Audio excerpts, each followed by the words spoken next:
guardian of land. Army is known for discipline, punctuality, and determination. It prepares individual to survive the fittest too. I'm sure most of us might have heard of the Kargil War. It was fought between India and Pakistan in 1999 for 2 months, 3 weeks, and 2 days. India emerged victorious, but no one can know what happened within the war field except for an insider. Ladies and gentlemen, we have a Kargil hero amongst us, Captain Naveen Nagappa, Sena Medal. I request to play intro video of Captain Naveen Nagappa, sir.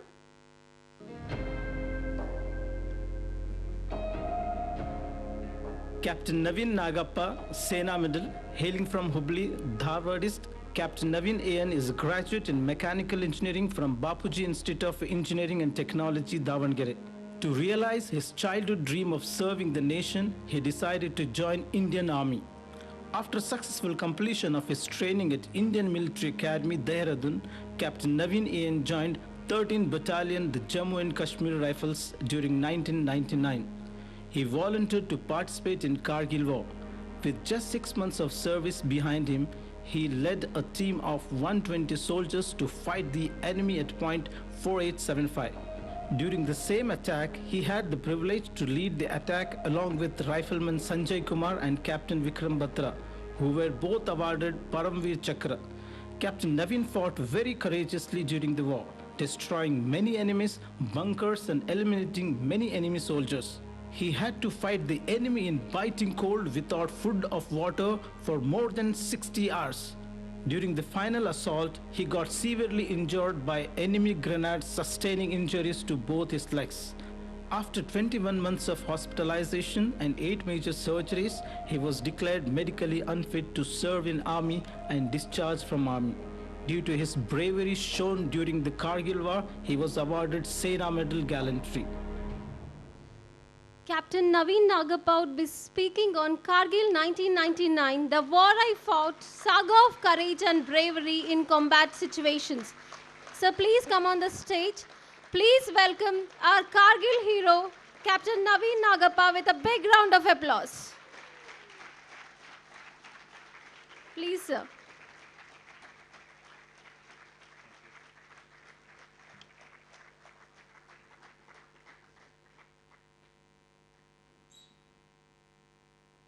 May I resume, sir?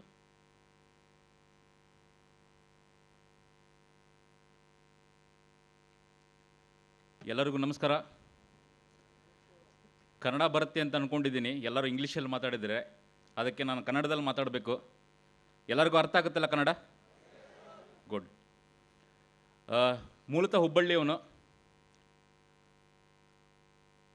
Army ಸೇರಬೇಕು ಅನ್ನೋ ಒಂದು ಹುಚ್ಚು ಸಣ್ಣವನಿಂದಾಗಿಂದನೂ ಇತ್ತು. ಹೇಳಬೇಕು ಅಂತಂದರೆ ನಾನು engineering ಸ್ಕೂಲಲ್ಲಿದ್ದಾಗ ಏನಾದರೂ ಒಂದು ಮಾಡಬೇಕು ಅನ್ನೋದು ಗೊತ್ತಿತ್ತು, ಬಟ್ ಹೇಗೆ ಮಾಡಬೇಕು ಅನ್ನೋದು ಗೊತ್ತಿರಲಿಲ್ಲ. +2 PC ಜಾಮಿನ್ ಸೈನ್ಸ್ ಕಾಲೇಜ್ಗೆ ಹೋದೆ. ಅಲ್ಲಿ ನನ್ನ NCC ಆಫೀಸರ್ ಇದ್ದಾರಲ್ಲ, ಅವ್ರನ್ನ ನೋಡಿ ಇನ್ಸ್ಪೈರ್ ಆದೆ. ಕ್ಯಾಪ್ಟನ್ ಮಾರ್ಟಿನ್ ಅವ್ರು ಹೇಳ್ತಿದ್ದಾರಲ್ಲ NCC ಬಗ್ಗೆ, ಅದೇ ರೀತಿ ಅವ್ರು ಹಾಕ್ಕೊತಿದ್ದಂಥ ಬಟ್ಟೆ, ಅವ್ರಿಗೆ ಇದ್ದಂಥ ಆರ್ಡರ್ ಕೊಡ್ತಿದ್ದಂಥ ಕಮಾಂಡು, ಅದನ್ನೆಲ್ಲ ಕೇಳಿ ಇನ್ಸ್ಪೈರ್ ಆದೆ. ಅದಾದ ನಂತರ ಬಾಪೂಜಿ ಇನ್ಸ್ಟಿಟ್ಯೂಟ್ ಆಫ್ ಇಂಜಿನಿಯರಿಂಗ್ ಟೆಕ್ನಾಲಜಿಯಲ್ಲಿ ಇಂಜಿನಿಯರಿಂಗ್ ಮಾಡೋಕೆ ಹೋದಾಗ ಆ ಒಂದು 4 ವರ್ಷ ಏನಿತ್ತು ಅದನ್ನು ನಾನು ಟರ್ನಿಂಗ್ ಪಾಯಿಂಟ್ ಅಂತ ಹೇಳ್ಬೋದು. ಆವಾಗ ನಾನು ಅಂದ್ಕೊಂಡೆ, ನಾನು ಏನಾದರೂ ದೇಶಕ್ಕೆ ಸೇವೆ ಮಾಡಬೇಕು ಅಂದರೆ ಅದು ಒಂದು ಫರ್ಮ್ ಡಿಸಿಷನ್ ತೊಗೊಂಡಿದ್ದೆ ಅವಾಗ. ಬಿಕಾಸ್ ಐ ಸ್ಟ್ರಾಂಗ್ಲಿ ಫೆಲ್ಟ್, ನಾವು ಕಮಿಷನ್ ಆದ ನಂತರ, ಟ್ರೈನಿಂಗ್ ಆದ ನಂತರ ಏನು ಯೂನಿಫಾರ್ಮ್ ಹಾಕ್ಕೊತೀವಿ, ಯೂನಿಫಾರ್ಮ್ ಆದಮೇಲೆ ಲೆಫ್ಟಿನೆಂಟ್ ಅಂತ ಏನು ರ್ಯಾಂಕ್ ಕೊಡ್ತಾರೆ, 2 ನಕ್ಷತ್ರ ಏನು ಕೊಡ್ತಾರೆ, 2 ಸ್ಟಾರ್ಸ್ ಏನು ಕೊಡ್ತಾರೆ. I firmly believed that 2 stars on my shoulder are better than thousands in the sky ಅಂತ. ಸರ್ವಿಸ್ ಸೆಲೆಕ್ಷನ್ ಬೋರ್ಡ್ ಬೆಂಗಳೂರಲ್ಲಿ ಮೊದಲನೇ ಅಟೆಂಪ್ಟಲ್ಲಿ ಸೆಲೆಕ್ಟ್ ಆದೆ.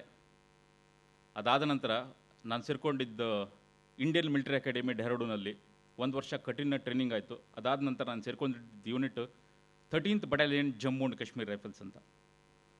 ಆ ಯೂನಿಟ್ ಅವಾಗ ಪಟ್ಟನ್ ಮತ್ತು ಸೋಪೂರ್ ಅನ್ನೋ ಒಂದು ಜಮ್ಮು ಕಾಶ್ಮೀರದ ಮಧ್ಯಭಾಗದಲ್ಲಿತ್ತು. ಅಂದರೆ ನಾವು ಗಡಿ ಪ್ರದೇಶದಲ್ಲಿರಲಿಲ್ಲ, ಬಾರ್ಡರಲ್ಲಿರಲಿಲ್ಲ, ಕೌಂಟರ್ ಇನ್ಸರ್ಜೆನ್ಸಿ ಕೆಲಸ ಆಗಿತ್ತು ನಮ್ದು. ಅಂದರೆ ಟೆರರಿಸ್ಟ್ಗಳ ಆ್ಯಕ್ಟಿವಿಟಿಗೆ ಏನಿರ್ತವೆ ಅವ್ನು ಕಡಿವಾಣ ಹಾಕೋ ಕೆಲಸ ಆಯಿತು. ಜನವರಿ 1999ರಲ್ಲಿ ಜಾನ್ 99ಗೆ ಹೋಗಿ ಸೇರಿಕೊಂಡೆ. ಯಾವುದೇ ಒಬ್ಬ ಸೈನ್ಯದ ಅಧಿಕಾರಿ ಒಂದು ಯೂನಿಟಿನ ಸೇರ್ಕೊತಾರೆ ಅಂತಂದರೆ ಅವನಿಗೊಬ್ಬ ಬಡಿ ಹೆಲ್ಪರ್ ಅಂತ ಕೊಡ್ತಾರೆ. ಅದೇನಕ್ಕೆ ಅಂತಂದರೆ ನಾವು ಜೊತೆಗೆ ಆಪ್ರೇಟ್ ಮಾಡ್ತೀವಿ. ಎಲ್ಲಾದರೂ ಒಂದು ಏನಾದರೂ ಒಂದು ಮಿಷಿನ್ಗೆ ಹೋದಾಗ ಯಾವುದಾದ್ರೂ ಒಂದು ಕೆಲಸ ಕಾರ್ಯ ಮಾಡಬೇಕಾದ್ರೆ ಕತ್ತಲು ಹೊತ್ತಲ್ಲಿ ಆಗ್ತಾ ಇದ್ದರೆ ನಾವೇನಾದರೂ ಒಂದು ಅಟ್ಯಾಕನ್ನು ಲಾಂಚ್ ಮಾಡಿದರೆ ಆ ಟೈಮಲ್ಲಿ ಯಾರಿಗಾರು ಒಬ್ರಿಗೆ ಗುಂಡು ಬಿದ್ದರೆ ಅದನ್ನು ಯಾರೂ ಗಮನಿಸಲಿಕ್ಕಿಲ್ಲ. ಅದಕ್ಕೆ ನಾವು ಏನು ಮಾಡ್ತೀವಿ ಅಂದರೆ ಪೇರ್ಸಲ್ಲಿ ಆಪ್ರೇಟ್ ಮಾಡ್ತೀವಿ. ಅದಕ್ಕೆ ನಾವು ಬಡಿ ಸಿಸ್ಟಮ್ ಅಂತ ಹೇಳ್ತೀವಿ. ಈ ಥರ ನನಗೆ ಕೊಟ್ಟಿದ್ದಂಥ ಬಡಿಯ ಹೆಸರು ನನ್ನ ಹೆಲ್ಪರ್ನ ಹೆಸರು ಶ್ಯಾಮ್ ಸಿಂಗ್ ಅಂತ. ನಾನು ಅವನಿಗೆ ಶಾಮೆ ಅಂತ ಕರಿತಾ ಇದ್ದೆ. ಜನವರಿಯಿಂದ ಮೇ ಮಧ್ಯದ ಭಾಗದವರೆಗೂ ಅಂದರೆ ಸುಮಾರು 5-5.5 ತಿಂಗಳ ಕಾಲ ನಾವಲ್ಲಿ ಕೌಂಟರ್ ಇನ್ಸರ್ಜೆನ್ಸಿ ಆತಂಕವಾದಿಗಳ ಚಟುವಟಿಕೆಗಳ ಕಡಿವಾಣ ಹಾಕೋ ಕೆಲಸ ಮಾಡ್ತಾನೆ ಇದ್ವಿ. ನಿಮಗೆಲ್ಲ ಗೊತ್ತಿದ್ದಾಗೆ ಮೇ 1999ರಲ್ಲಿ ಕಾರ್ಗಿಲ್ ಯುದ್ಧ ಶುರು ಆಗುತ್ತೆ. ಆವಾಗ ನಮ್ಮ ಯೂನಿಟ್ಗೆ ಕರೆ ಬರುತ್ತೆ, ನೀವು ಒಂದು ಪ್ರದೇಶದಲ್ಲಿದ್ದೀರಾ, ಅದನ್ನು ಬಿಟ್ಟು ಕಾರ್ಗಿಲ್ ಪ್ರದೇಶಕ್ಕೆ ಗಡಿ ಪ್ರದೇಶಕ್ಕೆ ಬಂದು ಡಿಪ್ಲಾಯ್ ಆಗಿರಿ ಅಂತ. 48 ಗಂಟೆಗಳ ಕಾಲ ಸಮಯ ಕೊಡ್ತಾರೆ ನಮಗೆ, ನೀವೆಲ್ಲ ಪ್ಯಾಕಪ್ ಮಾಡಿ ವೈಂಡ್ ಅಪ್ ಮಾಡಿ ಅಲ್ಲಿ ಬಂದು ಸೇರ್ಕೋಬೇಕು ಅಂತ. ಸರಿ ಅಂತ ಜೋಜಿಲಾ ಪಾಸ್ ಕ್ರಾಸ್ ಮಾಡಿ ದ್ರಾಸ್ ಸೆಕ್ಟರ್ಗೆ ಹೋಗಿ ಡಿಪ್ಲಾಯ್ ಆಗ್ತೀವಿ. ನಂಗೆ ಸುಮಾರು ಜನ ಕೇಳ್ತಾರೆ, ನೀವು ಯಾವುದೋ ಒಂದು ಪ್ರದೇಶದಲ್ಲಿದ್ದಿರಿ, ಯುದ್ಧದ ಪ್ರದೇಶಕ್ಕೆ ಹೋಗ್ಬೇಕಾಗಿ ಬಂತು, ನಿಮಗೆ ಹೆದರಿಕೆ ಆಗಲಿಲ್ವಾ, ನಿಮಗೆ ಜೀವದ ಚಿಂತೆ ಇರಲಿಲ್ವಾ ಅಂತ. ಮಿತ್ರರೇ, ನಿಮಗೆ ಅದಕ್ಕೋಸ್ಕರ ಅಂದರೆ ಒಂದು ಬ್ಯಾಕ್ಗ್ರೌಂಡ್, ಕಾರ್ಗಿಲ್ ಯುದ್ಧದ ಒಂದು ಬ್ಯಾಕ್ಗ್ರೌಂಡ್ ಗೊತ್ತಾಗಬೇಕು. ಸಮಯದ ಅಭಾವದಿಂದ ಎಲ್ಲ ಫುಲ್ ಬ್ಯಾಕ್ಗ್ರೌಂಡ್, ನ್ಯೂಕ್ಲಿಯರ್ ನಾವು ಬ್ಲಾಸ್ಟ್ ಮಾಡಿದ್ವಿ, ನಮ್ಮಾದ 13 ದಿನದ ನಂತರ ಅಣು ಪರೀಕ್ಷೆ ನಾವು ಪಾಕಿಸ್ತಾನದವ್ರು ಕೂಡ ಮಾಡಿದರು. Not getting into all those details. ಏನಾಗಿತ್ತು ಅಂದರೆ ಪಾಕಿಸ್ತಾನದವ್ರು 1999ರಲ್ಲಿ ನಮ್ಮ ಗುಡ್ಡಗಳನ್ನು ಒಂದಿಷ್ಟು ಪ್ರದೇಶಗಳನ್ನು ಬಂದು ಆಕ್ಯುಪೈ ಮಾಡಿ ಕೂತ್ಕೊಂಡಿದ್ರು. ಇದು ಯಾವಾಗ ಭಾರತೀಯ ಸೇನೆ ಗೊತ್ತಾಗುತ್ತೋ, ಭಾರತೀಯ ಸೇನೆ ಒಂದು ಸಣ್ಣ ತಂಡವನ್ನು ಕಳಿಸುತ್ತೆ. ನೀವು ಮೇಲೆ ಹೋಗಿ ರೆಕಾನೆಸೆನ್ಸ್ ಮಿಷನ್ ಅಂತ ಹೇಳ್ತೀವಿ, ನೀವು ಮೇಲೆ ಹೋಗಿ ನೋಡ್ಕೊಂಬನ್ನಿ ಎಷ್ಟು ಜನ ಇದ್ದಾರೆ ಅಂತ. ಈ ಒಂದು ರೆಕಾನೆಸೆನ್ಸ್ ಮಿಷನ್ನ ಲೀಡ್ ಮಾಡಿದ ಲೆಫ್ಟಿನೆಂಟ್ ಸೌರಭ್ ಕಾಲಿ ಅನ್ನೋ ಒಬ್ಬ ಸೈನ್ಯದ ಅಧಿಕಾರಿ, ಅವನ ಜೊತೆಗೆ 5 ಜನ 4 ಜಾಟ್ ರೆಜಿಮೆಂಟಿನವರು ಮೇಲೆ ಹೋಗ್ತಾರೆ, ಗುಡ್ಡದ ಮೇಲೆ ಹೋಗಿ ನೋಡ್ಕೊಂಬರೋಕ್ಕೆ ಅಂತ ಹೋಗ್ತಾರೆ. ಬಟ್ ದುರಾದೃಷ್ಟ ಅಂತಂದರೆ ಇವರ ಮೇಲೆ ಹೋಗಿ ಇವರು ಇರೋದು 5 ಜನ, ಕಡಿಮೆ ಗುಂಡು ಮದ್ದುಗಳು. ಅಲ್ಲಿ ಹೋಗಿ ಇಂಟೆಲಿಜೆನ್ಸ್ ರಿಪೋರ್ಟನ್ನು ಕಲೆಕ್ಟ್ ಮಾಡಿ ಕೆಳಗೆ ಬರೋ ಅಷ್ಟರಲ್ಲಿ ಪಾಕಿಸ್ತಾನದವರು ಇವ್ರನ್ನ ನೋಡಿಬಿಡ್ತಾರೆ. ಅಲ್ಲಿಂದ ಗುಂಡಿನ ಚಕಮಕಿ ಸ್ಟಾರ್ಟ್ ಆಗುತ್ತೆ. ಸುಮಾರು ಜನ ನಮ್ಮ ವೈರಿಗಳು ಗುಡ್ಡದ ಮೇಲೆ ಕುತ್ಕೊಂಡಿರ್ತಾರೆ. ಇವ್ರಿಗೆ ಎಲ್ಲಿವರೆಗೂ ಸಾಧ್ಯನೋ ಅಲ್ಲಿವರೆಗೂ ಹೋರಾಡ್ತಾರೆ. ಕೊನೆಗೆ ಇವರಲ್ಲಿದ್ದ ಇದ್ದಂಥ ಗುಂಡು ಮದ್ದುಗಳೆಲ್ಲ ಮುಗಿದು ಹೋಗ್ತವೆ. ಪಾಪಿಗಳು ಅವಾಗ ಏನು ಪಾಕಿಸ್ತಾನದವ್ರು ಏನು ಮಾಡ್ತಾರೆ ಅಂದರೆ ಇವ್ರನ್ನ ಯುದ್ಧ ಬಂಧುಗಳಾಗಿ ತೊಗೊತಾರೆ, ಪ್ರಿಸನರ್ ಆಫ್ ವಾರ್ ಆಗಿ ತೊಗೊತಾರೆ. ಬಂಧುಗಳ 21 ದಿನಗಳ ಕಾಲ 21 ಡೇಸ್ ಲೇಟರ್ ಈ 5 ಜನದ ಶವಗಳನ್ನು ಯಾವಾಗ ಭಾರತೀಯ ಸೇನೆಗೆ ವಾಪಸ್ ಕಳಿಸ್ತಾರೋ ಆವಾಗ ಭಾರತೀಯ ಸೇನೆ ಅಷ್ಟೇ ಅಲ್ಲ, ಇಡೀ ವಿಶ್ವನೇ ಬೆಚ್ಚಿ ಬೀಳುತ್ತೆ. ಯಾಕೆಂದರೆ ಅವ್ರು ಪೋಸ್ಟ್ ಮಾರ್ಟಮ್ ರಿಪೋರ್ಟ್ ಹೇಳುತ್ತೆ, ಅವ್ರ ಸ್ಕಲ್ ಫ್ರ್ಯಾಕ್ಚರ್ ಆಗಿರುತ್ತಂತೆ, ಅವರು ಕಣ್ಣು ಕಿತ್ತಿರ್ತಾರೆ, ನಾಲ್ಗೆ ಕಟ್ ಮಾಡಿರ್ತಾರೆ, ಹಲ್ಲನ್ನು ಉದುರಿಸಿರ್ತಾರೆ, ಬಿಸಿ ಕಬ್ಬಿಣದ ರಾಡನ್ನು ಕಿವಿಯಲ್ಲಿ ತುರಿಸಿರ್ತಾರೆ, ಸಿಗರೆಟಿಂದ ಮೈ ತುಂಬ ಸುಟ್ಟಿರ್ತಾರೆ, and even the genitals were not spared. When there was hardly any life left in those bodies, they were shot at point blank range and sent back to the Indian army. That's how the Indian army started fighting the war on a back foot. That is the time the soldiers of the Indian army told themselves, the harder you hit us, the stronger we are going to bounce back, and bounce back we did. What happened for the next 50 days was a saga of grit, determination, bravery, sacrifice, but ultimately resulted in every inch of the territory which was occupied by the Pakistanis was taken back. Every feature which was occupied by the Pakistanis, the tricolor was hoisted.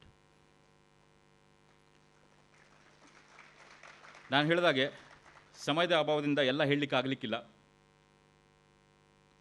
General Halagali ಅವರು ಮಾತಾಡಿದ ನಂತರ ನಾನೇನಾದರೂ ಮಾತಾಡಿದರೆ ಅದು ಅಷ್ಟು ಅರ್ಥಪೂರ್ಣ ಆಗಿರಲಿಕ್ಕಿಲ್ಲ. ಅವರು ಒಂದು ಬ್ರಾಡ್ ವಿಷನನ್ನು, ಬ್ರಾಡ್ ಸ್ಪೆಕ್ಟ್ರಮನ್ನು ಹೇಳಿದರೆ, ನಂದು ಲಿಮಿಟೆಡ್ ಸರ್ವಿಸ್ 6 ತಿಂಗಳಷ್ಟೇ ನಾನು ಸರ್ವ್ ಮಾಡಿದ್ದು. ಅದಾದ ನಂತರ 2 ವರ್ಷ ಹಾಸ್ಪಿಟಲಿದ್ದೆ, ಅಲ್ಲಿಂದ ಔಟ್ ಆದೆ. So my service, my experience is all limited. ಅದಕ್ಕೆ ನನಗಾದಂಥ ಒಂದು 2-3 ಘಟನೆಗಳನ್ನು ಯುದ್ಧದಲ್ಲಿ ಹೇಳ್ತೀನಿ. 13th battalion Jammu and Kashmir rifles 2 ಅಟ್ಯಾಕನ್ನು ಮಾಡುತ್ತೆ, 0.5140 ಅಂತ. ವೆನ್ಎಸ್ಎ 0.5140, ನಾ ಬೆಟ್ಟವನ್ನು ಹೇಗೆ ಗುರುತಿಸ್ತೀವಿ ಅಂದರೆ ಅದು ಸಮುದ್ರ ತೀರದಿಂದ ಎಷ್ಟು ಎತ್ತರ ಇದೆ ಅಂತ. ವೆನ್ಎಸ್ಎ 0.5140, it's 5140 metres above sea level ಅಂತ. ಆ ಅಟ್ಯಾಕಲ್ಲಿ ನಾನು ರಿಸರ್ವಲ್ಲಿದ್ದೆ. ನೀವು ಕೇಳಿದ್ರಲ್ಲಾಗಲೇ ಕ್ಯಾಪ್ಟನ್ ವಿಕ್ರಮ್ ಬತ್ರಾ ಮತ್ತು ಕ್ಯಾಪ್ಟನ್ ಸಂಜೀವ್ ಸಿಂಗ್ ಜಾಮ್ವಾಲ್ನ ಇಬ್ಬ ಸೈನ್ಯದ ಅಧಿಕಾರಿಗಳು ಒಂದು ಅದ್ಭುತವಾದ ಅಟ್ಯಾಕನ್ನು ಮಾಡ್ತಾರೆ. 24 ಗಂಟೆಗಳ ಕಾಲದ ಒಳಗಡೆ ಆ ಫೀಚರ್ನ ಗೆದ್ದು, ಒಂದು ವಿಷಯ ಯೋಚನೆ ಮಾಡಿ ನೋಡಿ, ಕ್ಯಾಪ್ಟನ್ ವಿಕ್ರಮ್ ಬತ್ರಾ ಅವ್ರ ಬಗ್ಗೆ. ಆ ಸಾವು ನೋವಿನ ಮಧ್ಯೆ ಹೋರಾಡ್ತಾ ಆ ಗುಡ್ಡದ ಮೇಲೆ ಹೋಗಿ ಬದುಕ್ತೀವೋ ಸಾಯ್ತೀವೋ, ಯಾವಾಗ ಹೆಜ್ಜೆಗೆ ಒಂದು ಲಾಸ್ಟ್ ಹೆಜ್ಜೆ ಆಗುತ್ತೆ ಗೊತ್ತಿಲ್ಲ, ಯಾವುದೊಂದು ಲಾಸ್ಟ್ ಉಸುಲು ಅಂತ ಗೊತ್ತಿಲ್ಲ. ಯಾಕಂದರೆ ಗುಂಡು ಯಾವಾಗ ಬೇಕಾದರೂ ಬಂದು ತಗಲ್ಬೋದು, ಯಾವುದಾದ್ರು ಒಂದು ಶೆಲ್ ಪಕ್ಕದಲ್ಲಿ ಬಂದು ನಿಮ್ಮ ಬಾಡಿ ಚಿದ್ರ ಆಗ್ಬೋದು. ಅಂಥ ಸಂದರ್ಭದಲ್ಲೂ ಕೂಡ ಆ ಮನುಷ್ಯ ಗುಡ್ಡದ ಮೇಲೆ ಹೋಗಿ ಆ ಗುಡ್ಡ ಬೆಟ್ಟ ಗೆದ್ದ ನಂತರ ಅವ್ರ ಕಮಾಂಡಿಂಗ್ ಆಫೀಸರ್ಗೆ ಏನು ಮೆಸೇಜ್ ಕಳಿಸ್ತಾರೆ ಗೊತ್ತಲ್ಲ ನಿಮಗೆಲ್ಲರಿಗೂ, ಈ ದಿಲ್ ಮಾಂಗೆ ಮೋರ್ ಅಂತ. ಇಷ್ಟು ಕಷ್ಟದ ಮಧ್ಯೆ ಇನ್ನೂ ಬೇಕು ಅನ್ನೋ ಹೇಳೋ ವ್ಯಕ್ತಿ, ಆ ವ್ಯಕ್ತಿಯ ವ್ಯಕ್ತಿತ್ವ ಹೇಗಿರ್ಬೋದು ಒಂದ್ಸಲ ಯೋಚನೆ ಮಾಡಿ ನೋಡಿ. That was captain Vikram Batra for all you guys. ಮೊದಲನೇ ಅಟ್ಯಾಕ್ 0.5140 ನಾವು ಗೆಲ್ತೀವಿ. And the icing on the cake ಅಂತ ಏನು ಹೇಳ್ತೀವಲ್ಲ, ನಮಗಳಲ್ಲಿ ಒಂದು ಕ್ಯಾಶುಯಾಲಿಟಿ ಕೂಡ ಇರಲ್ಲ. ಆ ಬೆಟ್ಟವನ್ನು ಬೇರೆಯೊಬ್ಬರಿಗೆ ನೋಡ್ಕೊಳ್ಳಿಕ್ಕೆ ಕೊಟ್ಟು ನಾವು ಕೆಳಗಡೆ ಬರ್ತೀವಿ. ಎಲ್ಲರಿಗೂ ಒಂದು ಹಬ್ಬದ ಸಂತಸ, ಒಂದು ವಾತಾವರಣ ಇರುತ್ತೆ, ಯಾಕಂದರೆ ಗೆದ್ದು ಬಿಟ್ಟಿದ್ದೀವಿ ಬೆಟ್ಟನ ಅಂತ. ಬಟ್ ನನಗೆಲ್ಲೋ ಒಂದು ಅಳುಕಿರುತ್ತೆ, ದೇವರೇ ನನಗೆ ಒಂದು ಅವಕಾಶ ಸಿಗಲಿಲ್ಲಲ್ಲ, ನಾನು ಯುದ್ಧ ಮಾಡಲಿಲ್ಲಲ್ಲ ಅಂತ.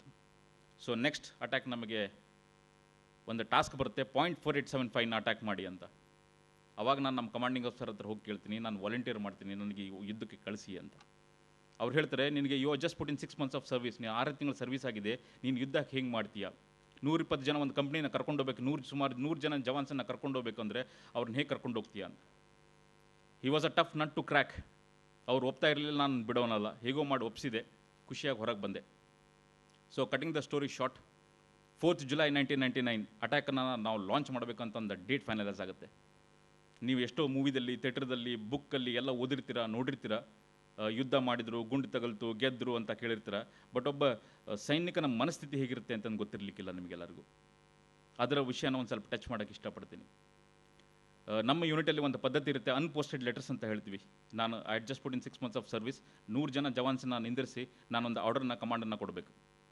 ನಾನು ಹೇಳಬೇಕು ಅವರಿಗೆ, ಅನ್ಪೋಸ್ಟೆಡ್ ಲೆಟರ್ಸ್ ಏನು ಅಂತಂದರೆ, ನಾನು 120 ಜನನ ನಿಂದಿರಿಸಿ, ನೀವು ಯುದ್ಧದಿಂದ ವಾಪಸ್ ಬರಲಿಲ್ಲದ್ರೆ ನೀವೇನಾದರೂ ಒಂದು ಪತ್ರ ಬರೆದಿಡಿ, ನಿಮ್ಮ it's like a last wish, ನೀವೊಂದು ಪತ್ರ ಬರೆದಿಡಿ, ನೀವು ಯುದ್ಧದಿಂದ ವಾಪಸ್ ಬಂದರೆ ಆ ಪತ್ರವನ್ನು ನಿಮಗೆ ಕೊಡ್ತೀವಿ, ಯುದ್ಧದಿಂದ ವಾಪಸ್ ಬರಲಿಲ್ಲದ್ರೆ ಇದನ್ನು ನಿಮ್ಮ ಮನೆಯವ್ರಿಗೆ ತಲುಪಿಸ್ತೀವಿ ಅಂತ. It might look so simple, it my sound so simple, but imagine, ನಾನೊಬ್ಬ 23-24 ವರ್ಷ ವಯಸ್ಸಾಗ 6 months ಸರ್ವಿಸ್ ಆಗಿದೆ, 120 ಜನನ ನಿಂದಿರಿಸಿ ನೀವು ಯುದ್ಧದಿಂದ ವಾಪಸ್ ಬರಲಿಲ್ಲ ಅಂತ ಹೇಳೋದೇನಿದೆಲ್ಲ, no matter how strong you are, ಅದನ್ನು ಹೇಳಬೇಕಾದ್ರೆ ಬಾಯಿ ತೊದಲ್ತೆ. But as an officer I had to do that, I did that. ಇನ್ನೊಂದು ಪದ್ಧತಿ ಏನಂದರೆ, ನಮ್ಮಲ್ಲಿದ್ದಂಥ ಬಿಲಾಂಗಿಂಗ್ಸ್ ಏನಿರ್ತವೆ ಅದನ್ನೆಲ್ಲನೂ ನಾವು ಡೆಪಾಸಿಟ್ ಮಾಡ್ತೀವಿ. ಅಂದರೆ ನಮ್ಮ ಐಡೆಂಟಿಟಿ ಕಾರ್ಡ್ ಇರ್ಬೋದು, ನಮ್ಮ ರ್ಯಾಂಕ್ಸ್ ಇರ್ಬೋದು, ನಮ್ಮ ಹೆಸರು ಇರ್ಬೋದು, ಎಲ್ಲದನ್ನು ತೆಗೆದಿಡ್ತೀವಿ.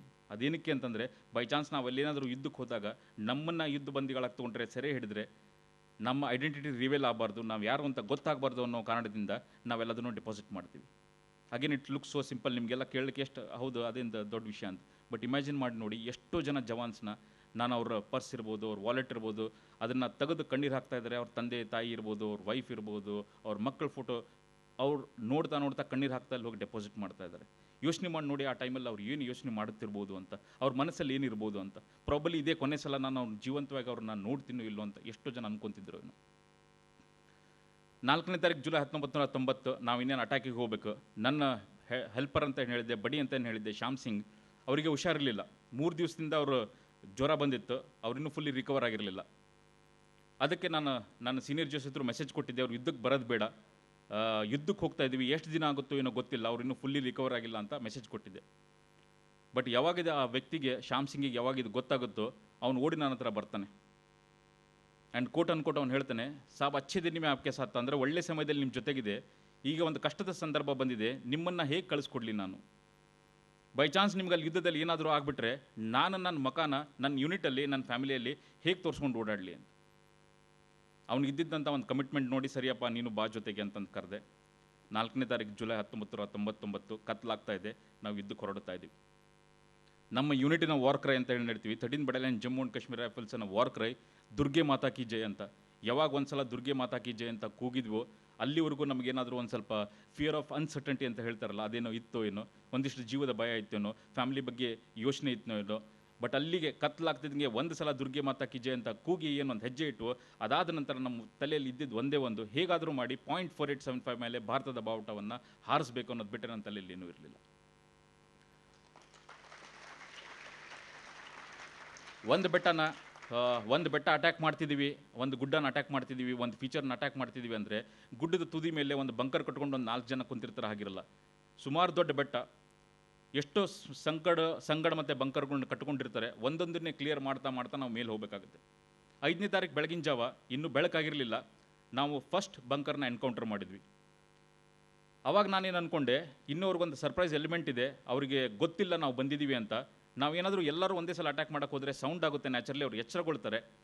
ಆ ಒಂದು ಸರ್ಪ್ರೈಸ್ ಎಲಿಮೆಂಟನ್ನು ಅದು ಕಳೆದು ಹೋಗ್ಬಿಡುತ್ತೆ ಅಂತ ನಾನೇನು ಮಾಡಿದೆ, ಒಂದು ಸಣ್ಣ ಟೀಮನ್ನು ಸೆಲೆಕ್ಟ್ ಮಾಡಿದೆ. ಒಂದು 10 ಜನ ಸೆಲೆಕ್ಟ್ ಮಾಡಿ ಲೆಫ್ಟ್ ಸೈಡ್ ಬಂಕರ್ 3 ಜನ ಅಟ್ಯಾಕ್ ಮಾಡಬೇಕು, ರೈಟ್ ಸೈಡ್ ಇದ್ದಿದ್ದನ್ನು 3 ಜನ ಮತ್ತು ನಾನು ಒಂದು 4 ಜನ ಕರ್ಕೊಂಡು ಮಧ್ಯೆ ಅಟ್ಯಾಕ್ ಮಾಡ್ತೀನಿ ಅಂತ. ಸರಿ ಅಂತ ಈ ಪ್ಲ್ಯಾನನ್ನು ಎಲ್ಲ ಎಕ್ಸಿಕ್ಯೂಟ್ ಮಾಡಿದ್ವಿ. ಹತ್ತಿರ ಹೋದ್ವಿ, ಬಂಕರ್ ಹತ್ರ ಹೋಗ್ತಿದ್ದಂಗೆ ನಮ್ಮಲ್ಲಿದ್ದಂಥ ಹ್ಯಾಂಡ್ ಗ್ರೆನೇಡನ್ನು ನಾನು ಎಲ್ಲರೂ ರೀಚ್ ಆಗಿದ್ದರಲ್ಲಿ ನೋಡಿದೆ. ಎರಡೂ ಟೀಮ್ ರೀಚ್ ಆಗಿತ್ತು, ನಾವು ರೀಚ್ ಆಗಿದ್ವಿ. ಹತ್ತಿರ ಹೋಗ್ತಿದ್ದಂಗೆ ನಮ್ಮಲ್ಲಿದ್ದಂಥ ಹ್ಯಾಂಡ್ ಗ್ರೆನೇಡನ್ನ ತೊಗೊಂಡ್ವಿ. 3 ಜನ ಒಂದೇ ಸಲ ಆ ಬಂಕರ್ನ ಹ್ಯಾಂಡ್ ಗ್ರೆನೇಡನ್ನು ಎಸಿದ್ವಿ. ನಮ್ಮಲ್ಲಿದ್ದಂಥ ಏನೇನು ವೆಪನ್ಸ್ ಇದ್ವು ಎಲ್ಲ ಡ್ರಾ ಮಾಡಿ all the bullets were pumped into this bunkers. And fortunately ಆ 3 ಬಂಕರ್ಗಳನ್ನು ಒಂದೇ ಸಲ ನಾವು ವಶಪಡಿಸ್ಕೊಂಡ್ವಿ. ವಶಪಡಿಸ್ಕೊಂಡ ನಂತರ ಅದನ್ನು ಇನ್ನೂ ಬೆಳಕಾಗ್ತಾ ಇದೆ. ಅವಾಗ ಅಲ್ಲಿವರೆಗೂ ಅವ್ರಿಗೆ ಗೊತ್ತಾಗ್ಬಿಟ್ಟಿದೆ, ಮೇಲಿನವರಿಗೆ, ಪಾಕಿಸ್ತಾನದವರಿಗೆ ನಾವು ಬಂದಿದ್ದೀವಿ ಅಂತ. ಫೈರ್ ಫೈಟ್ ಎಲ್ಲ ಶುರು ಆಗಿಬಿಡುತ್ತೆ, ಜೋರಾಗಿ ಫೈರ್ ಫೈಟ್ ಸ್ಟಾರ್ಟ್ ಆಗ್ತಾ ಇದೆ. ಅದನ್ನು ನಾವು ಬಂಕರ್ನ ನಾವೇನು ವಶಪಡಿಸ್ಕೊಂಡಿದ್ವಿ ಅದನ್ನು ಸ್ಯಾನಿಟೈಸ್ ಅಂತ ಮಾಡಬೇಕು. ಅಲ್ಲಿದ್ದಂಥ ಎನಿಮಿ ಬಾಡೀಸನ್ನು ತೆಗೆದು ಆಚೆ ಹಾಕಬೇಕು. ಅಲ್ಲಿದ್ದಂಥ ಏನಾದರೂ ಮೈನ್ಸ್ ಏನಾದರೂ ಅಡಗಿಟ್ಟಿದ್ರೆ ಅವ್ನು ಡಿಫ್ಯೂಸ್ ಮಾಡಬೇಕು. ವೆಪನ್ಸ್ ಕೆಳಗಡೆ ಸೈಟ್ ಆಗಿರುತ್ತೆ, ಅದನ್ನು ಮೇಲ್ಗಡೆ ಸೈಟ್ ಮಾಡಬೇಕು. ಇದನ್ನೆಲ್ಲ ಮಾಡ್ತಾಯಿದ್ವಿ. ಅವಾಗ ಇನ್ನೂ ಬೆಳಕು ಆಗ್ತಾ ಇದೆ. ನಾನು ಹಿಂತಿರುಗಿ ನೋಡ್ತಾ ಇದ್ದೀನಿ ಎಲ್ಲ ಆಕ್ಯುಪೈ ಆಗಿದ್ದೇನೋ ಇಲ್ಲ ಅಂತ. ಅವಾಗ ನಾನು ಕಂಡಿದ್ದ ದೃಶ್ಯ ಏನಂದರೆ, ನಮ್ಮ ಯೂನಿಫಾರ್ಮ್ ಹಾಕ್ಕೊಂಡಂಥ ಒಬ್ಬ ವ್ಯಕ್ತಿ, ನಮ್ಮ ಯೂನಿಫಾರ್ಮ್ ಹಾಕ್ಕೊಂಡಂಥ ಒಬ್ಬ ಸೋಲ್ಜರ್ ಕೆಳಗೆ ಬಿದ್ದಿದ್ದ. ಅವ್ನ ಮುಖ ಕೆಳಗೆ ಆಗಿ ಬಿದ್ದಿತ್ತು. ಹಾಗಾಗಿ ನನಗೆ ಗೊತ್ತಾಗಲಿಲ್ಲ ಅವ್ನು ಯಾರು ಅಂತ. ಅವ್ನ ಕೈ ಯಾವುದೋ ಥರ ಟ್ವಿಸ್ಟ್ ಆಗಿದೆ, ಕಾಲು ಯಾವುದೋ ಥರ ಟ್ವಿಸ್ಟ್ ಆಗಿದೆ. ನನ್ನ ತಲೆ ಹೇಳ್ತಾ ಇದೆ ಅವ್ನು ಬದುಕಿಲ್ಲ ಇನ್ನ ಅಂತ. ಬಟ್ ಹೃದಯ ಹೇಳ್ತಿದೆ, ದೇವರೇ ಅವ್ನು ಬದುಕಿರಲಿ, ಏನಾದರೂ ಮಾಡಿ ಅವ್ನು ಕೆಳಗೆ ಕಳಿಸಿ ಟ್ರೀಟ್ಮೆಂಟ್ ಕೊಡ್ಸೋಣ ಅಂತ. ನನಗಿನ್ನೂ ಯಾರು ಅಂತ ಗೊತ್ತಿಲ್ಲ. ಅವನನ್ನು ಹೋಗ್ತೀನಿ, ಅವನ ಹತ್ರ ಓಡೋಗಿ ಹಿಂಗೆ ಬಾಡಿನ ತಿರುಗಿಸ್ತಿದ್ದಂಗೆ ನೀವು ಇಮ್ಯಾಜಿನ್ ಮಾಡಿ ನೋಡಿ, ಎಳೆ ಬಿಸಿಲು ಅವ್ನ ಮುಖದ ಮೇಲೆ ಬಿಡ್ತಿದೆ. ಅವನೇ ಶ್ಯಾಮ್ ಸಿಂಗ್, ನನ್ನ ಬಡಿ ಅಂತ ಏನು ಹೇಳಿದ್ನಲ್ಲ, he was no more. I felt so bad. ನಂಗೆ ಎಷ್ಟು ಬೇಸರ ಆಯ್ತವತ್ತು ಅಂತಂದರೆ, ಈ ಥರ ಒಂದು ಐರನಿ ಆಫ್ ದ ಸಿಚುವೇಶನ್ ಅಂತ ಹೇಳ್ತೀವಲ್ಲ, ಅದನ್ನು ನೋಡಿ ನಾನೊಬ್ಬ ಸೈನ್ಯದ ಅಧಿಕಾರಿಯಾಗಿ ಒಂದು 4 ಕಣ್ಣೀರು ಹಾಕೋಕ್ಕಾಗಲ್ಲ. ನಾನೇನಾದರೂ ಟೀಮ್ ಲೀಡರಾಗಿ ಕಣ್ಣೀರು ಹಾಕ್ತಾ ಕುತ್ಕೊಂಡ್ಬಿಟ್ರೆ ನನ್ನನ್ನು 100 ಜನ ಜವಾನ್ಸ್ ನೋಡ್ತಿದ್ದಾರೆ. ಅವರು ಒಂದು ಯುದ್ಧ ಮಾಡೋ ಹುಮ್ಮಸ್ಸನ್ನು ಎಲ್ಲಿ ಕಳ್ಕೊಂಡ್ಬಿಡ್ತಾರೋ ಅಂತಂದು ನಾನು ತುಟಿಗೆ ಹಚ್ಕೊಂಡು ಕೂತ್ಕೊಂಡಿದ್ದೆ. ನೀವೆಲ್ಲ ಟ್ರಿಪ್ಪಿಗೆ ಹೋಗ್ತೀರಾ, ಎಲ್ಲಾದರೂ ಟ್ರೆಕ್ಕಿಂಗ್ ಹೋಗ್ತೀರಾ, ಸ್ಲೀಪಿಂಗ್ ಬ್ಯಾಗ್ಸ್ ಅಂತ ಒಯ್ತೀರಾ. ನಾವು ಕೂಡ ಸ್ಲೀಪಿಂಗ್ ಬ್ಯಾಗ್ಸನ್ನು ಒಯ್ದಿರ್ತೀವಿ. ಬಟ್ ನಮಗೆ ಸ್ಲೀಪಿಂಗ್ ಬ್ಯಾಗ್ಸ್ ಅಲ್ಲ, they are body bags for us. Shyam ಸಿಂಗ್ನ ಸ್ಲೀಪಿಂಗ್ ಬ್ಯಾಗಲ್ಲಿ ಹಾಕಿ ಯಾವಾಗ ಕಳಿಸಿದ್ನೋ ಅವಾಗ ನಾನು ಅನ್ಕೊತಾ ಇದ್ದೆ, ಶ್ಯಾಮ್ ಸಿಂಗ್ ಈ ಥರ ಪರಿಸ್ಥಿತಿ ತಂದವ್ರಿಗೆ ಅವ್ರನ್ನ ಬಿಡಲ್ಲ, ನಾನು ಅವರು ಒಂದು ತಕ್ಕ ಪಾಠ ಕಳಿಸ್ತೀನಿ ಅಂತ. 5ನೇ ತಾರೀಕು ಬೆಳಗಿನ ಜಾವದ ಒಂದು ಘಟನೆಯನ್ನು ಹೇಳಿದೆ. 5ನೇ ತಾರೀಕು ಇಡೀ ದಿನ ಯುದ್ಧ ಆಯಿತು. 5ನೇ ತಾರೀಕು ರಾತ್ರಿ ಯುದ್ಧ ಆಯಿತು. 6ನೇ ತಾರೀಕು ಮಧ್ಯಾಹ್ನದವರೆಗೂ ಯುದ್ಧ ನಡೀತಾನೆ ಇದೆ, ನಾನ್ ಸ್ಟಾಪ್. ನಮಗೇನಾದರೂ 1 ಇಂಚು ಒಂದು ಜಾಗ ಸಿಕ್ಕರೆ ಒಂದು ಬಂಡೆಗಲ್ಲಿಂದ ಇನ್ನೊಂದು ಬಂಡೆಗಲ್ಲಿಗೆ ಓಡ್ತಾ ಇದ್ದೀವಿ. 1 ಇಂಚು ಸಿಕ್ಕರೂ ಅದನ್ನು ನಾವು ಆ ಟಾರ್ಗೆಟ್ ಹತ್ರ ಹೋಗ್ತಾ ಇದ್ದೀವಿ ಅಂತ. ಸೊ ಹಾಗೆ ಮಾಡಿ ಅಟ್ಯಾಕ್ ನಾವು ಮಾಡ್ತಾ ಇದ್ದೀವಿ, ಅವ್ರು ಕೌಂಟರ್ ಅಟ್ಯಾಕ್ ಮಾಡ್ತಾ ಇದ್ದಾರೆ. ಹೇಗೋ ಮಾಡಿ ನಾವು ಮುಂದೆ ಹೋಗ್ತಾ ಇದ್ದೀವಿ. 6ನೇ ತಾರೀಕು ಮಧ್ಯಾಹ್ನದಷ್ಟೊತ್ತಿಗೆ ನಮ್ಮ ಕಮಾಂಡಿಂಗ್ ಆಫೀಸರ್ ಒಂದು ಮೆಸೇಜನ್ನು ಕೊಡ್ತಾರೆ. ನೀವು 4ನೇ ತಾರೀಕು ಮಧ್ಯಾಹ್ನ ಊಟ ಮಾಡಿದ್ದು, ಈಗ 6ನೇ ತಾರೀಕು ಮಧ್ಯಾಹ್ನ ಆಗಿದೆ, ನಿಮಗೇನಾದರೂ ಊಟ ಕಳಿಸ್ಲಾ ಅಂತ. ಅಲ್ಲಿಂದ ಒಂದು 48 ಗಂಟೆ ಕಾಲ ಹೋರಾಡ್ತಾ ನಮ್ಮಲ್ಲಿದ್ದಂಥ ಅಮ್ಯುನಿಷನ್ ಕಡಿಮೆ ಆಗ್ತಾ ಬಂದಿತ್ತು. ಅದಕ್ಕೆ ನಾನು ವಾಪಸ್ ಹೇಳ್ತೀನಿ ಅವರಿಗೆ, ಸರ್ ನೀವು ಊಟದ ಚಿಂತೆ ಬಿಟ್ಟುಬಿಡಿ, ನಮ್ಮಲ್ಲಿದ್ದಂಥ ಗುಂಡು ಮದ್ದುಗಳು ಕಡಿಮೆ ಆಗ್ತಿದ್ದೇವೆ, ಅದನ್ನು ಕಳಿಸ್ಕೊಡಿ ಅಂತ ಹೇಳ್ತೀನಿ. ಆವಾಗ ಕ್ಯಾಪ್ಟನ್ ವಿಕ್ರಮ್ ಬತ್ರ ಅವರು ಅವ್ರ ಟೀಮ್ ಜೊತೆಗೆ ಒಂದಿಷ್ಟು ಅಮ್ಯುನಿಷನ್ನ ತೊಗೊಂಡು ಬರ್ತಾರೆ. ಅವ್ರು ಬಂದಿದ್ದ ಸುದ್ದಿ ಕೇಳಿದ ತಕ್ಷಣ ಎಲ್ಲೋ ಒಂದು ಹಬ್ಬದ ಒಂದು ಒಳ್ಳೆ ಸಂದೇಶ ಬಂದಾಗ ಆಯಿತು, ಅವರು ಬಂದು ನಮಗೆ ಜಾಯ್ನ್ ಆಗಿದ್ದಾರೆ ಅಂತ. ಬಟ್ ನೀವು ಅನ್ಕೊತಾ ಇರ್ಬೋದು 48 ಗಂಟೆಗಳ ಕಾಲ ಹೀಗೆ ಸರ್ವೈವ್ ಆದ್ವಿ ಅಂತ. ಜುಲೈ ತಿಂಗಳಲ್ಲೂ ಅಲ್ಲಿ ಹಿಮ ಇರುತ್ತೆ. ಹಿಮದ ಐಸಿನ ಮೇಲಿನ ಲೇಯರ್ ಏನಿರುತ್ತಲ್ಲ ಅದು ಗಲೀಜಾಗಿ ಹೋಗ್ಬಿಟ್ಟಿರುತ್ತೆ.